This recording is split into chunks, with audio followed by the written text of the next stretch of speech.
Europa ao vivo. O secretário-geral da ONU, Antônio Guterres, diz que o presidente da Síria, Bashar al-Assad, concordou em expandir o acesso à ajuda da ONU pela fronteira da Turquia. A gente recebe agora Luca Bassani, que está acompanhando e traz para a gente atualizações com relação ao terremoto. Quais os detalhes, Luca, bem-vindo, dessa trégua mais do que justa neste momento e necessária, não é, Luca?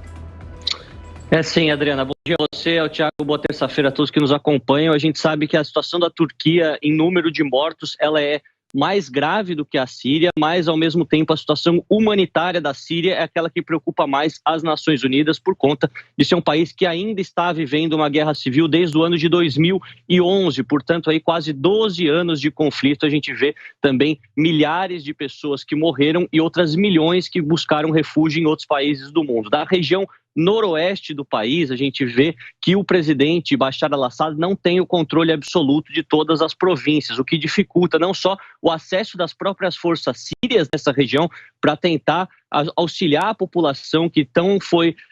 devastada por conta desse terremoto, mas também dificulta a chegada de ajuda humanitária, porque segundo o governo sírio, nas últimas semanas, caso a fronteira pela Turquia fosse ultrapassada neste ponto em que as forças sírias não têm o controle, isso seria uma contestação à soberania, né, da Síria, que não detém o controle dessas cidades. Porém, ontem, após uma visita de um importante enviado das Nações Unidas relacionados aos direitos humanos, aos direitos dos refugiados, o presidente Bashar al-Assad disse que concorda com a abertura dessa parte da fronteira entre Turquia e Síria, onde não há o controle 100% do governo de Damasco, para que a ajuda humanitária chegue nos pelo menos próximos 3 meses. A gente vê que, apesar dessa notícia boa, nós já passamos 8 dias desse ocorrido, portanto a chance de se encontrar pessoas com vida ela é mínima, além do fato das grandes cidades dessa região, principalmente Alepo e tantas outras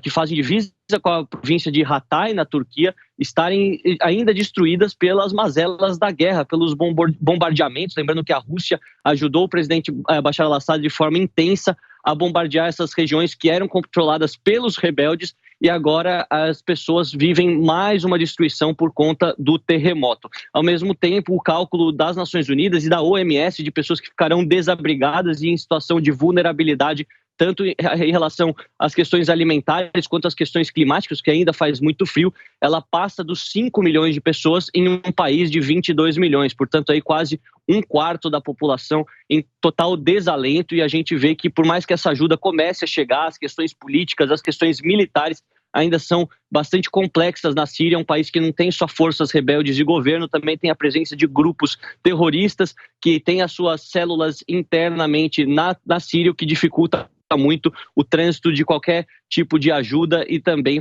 fazer com que as pessoas consigam restabelecer suas vidas, porque por mais que o dinheiro chegue e a ajuda chegue, nós sabemos que as questões políticas e de violência ainda são bastante presentes no país. Ô Luca, agora o que dizem os analistas na Europa? O presidente da Síria corre algum tipo de risco político por causa dessa questão do terremoto e a guerra civil também?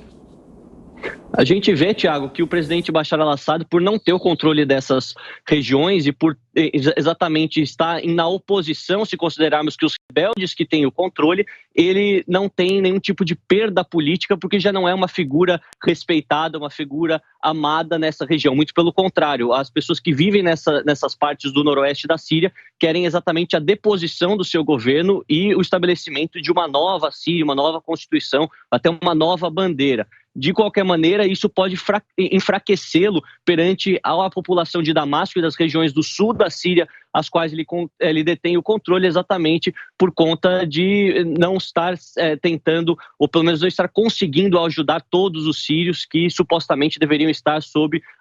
os seus braços nesse momento tão difícil. A gente sabe que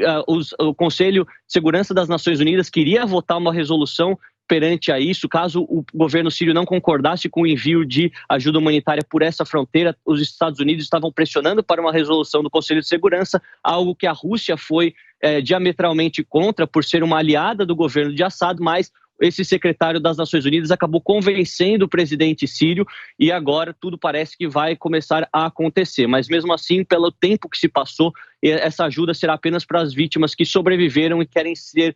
querem que tenha restabelecidas as suas vidas, os abrigos, todas essas casas, pelo menos, que agora vão servir como um abrigo mesmo para essas pessoas que perderam tudo. A gente sabe que a chance é muito pequena de encontrar pessoas vivas, tanto na Turquia quanto na Síria, mas casos milagrosos acontecem, por isso que as equipes de resgate ainda continuam a trabalhar. Agora, Lucas, só para a gente encerrar, essas pessoas principalmente que perderam suas casas, que estão desalojadas, elas são atendidas em abrigos improvisados dentro da própria Turquia, na Síria, ou elas começam também a buscar outros países?